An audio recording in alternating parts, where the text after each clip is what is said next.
everyone. My name's Kyle Lynch, and today I'll be talking about the Pacific theater of war during World War II. And oh boy, it's going to be the American side. So, why did America arrive so late to the party? The party in this case being World War II. And that's actually a complex question to answer. See, we weren't at war with anybody until after Japan bombed Pearl Harbor. But there is context behind why we weren't at war with Japan already. We were in negotiations with Japan to lower hostilities in their theater of the war, of World War II. We were actually making progress until the military decided to jump the gun and bomb Pearl Harbor.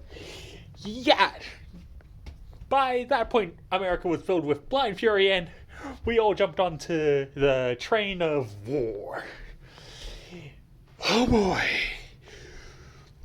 The Pacific theater of war was, let's call it monstrous, because there's a good reason why we have rules for warfare. And the Pacific theater of the war really drove that home. So, Japan was doing a systematic genocide in China, had brutally suppressed and turned Korean women into,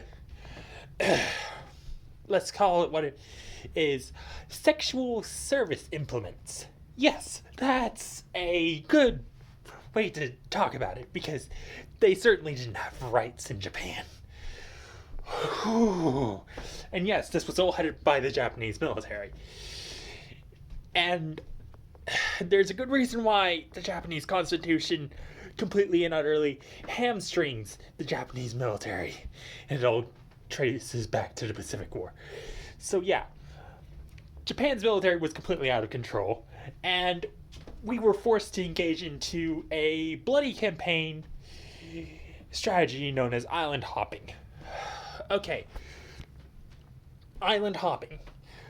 Let's break it down to the basics.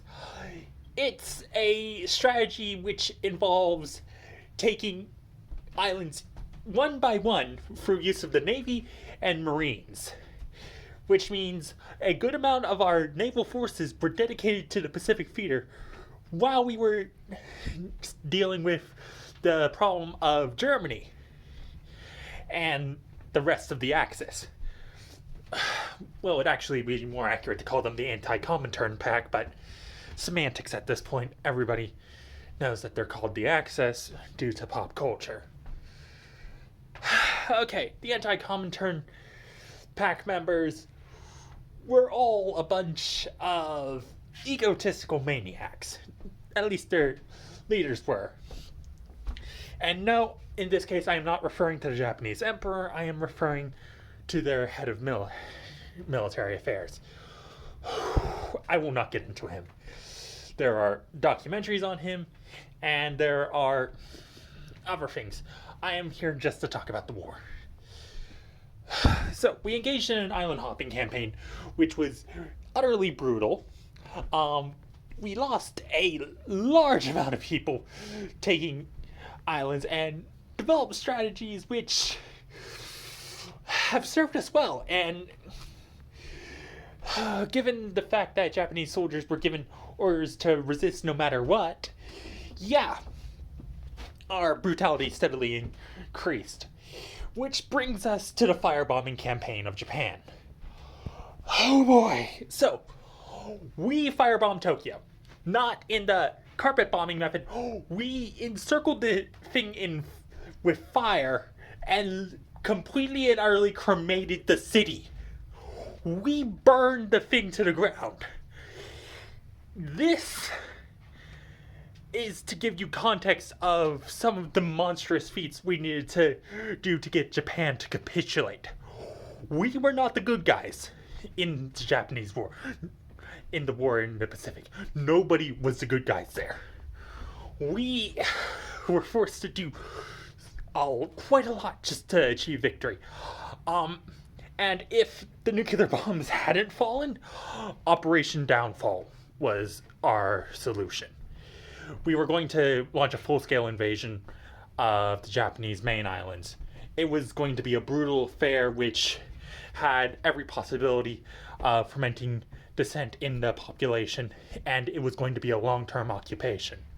And if we didn't do it, then the Soviets would swoop in very soon.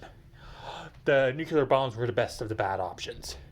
We created them as a weapon of last resort. But when we were offered the monstrous deal of human lives, of small amounts of human lives versus a full-scale invasion, we took it. We dropped the bombs, the fat man and the little boy. Little boy fell on Hiroshima, and the fat man fell on Nagasaki. They were... After we dropped the little boy, Japan didn't believe it was just one bomb that did it. Thus, we were forced to drop the fat man. We did this to end the war quickly because we were all sick of it. It was our best choice out of the bad ones. Operation Downfall would have cost a truly monstrous amount of human life on both sides if we were forced to go through with it. Okay, imagine this. You need to amass a huge naval force just to ensure that your landing crafts are not stopped when you're doing an invasion by sea. Thus, Operation Downfall was our last recourse if we chose not to drop the bombs. It would have tied up our entire military to achieve it. The nuclear bombs were just an Air Force matter, rather than an entire complement of naval forces, Marines, Army personnel, and Air Forces. We did not make the choice lightly. We chose it because it would end the war faster. Not kindly, but faster.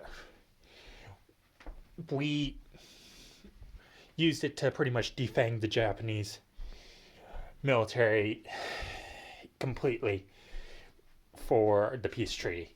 We pretty much used nuclear weapons as our implicit threat of burning everything to the ground just to ensure that this war wouldn't continue. And that got us the Cold War. Anywho, that's enough for today.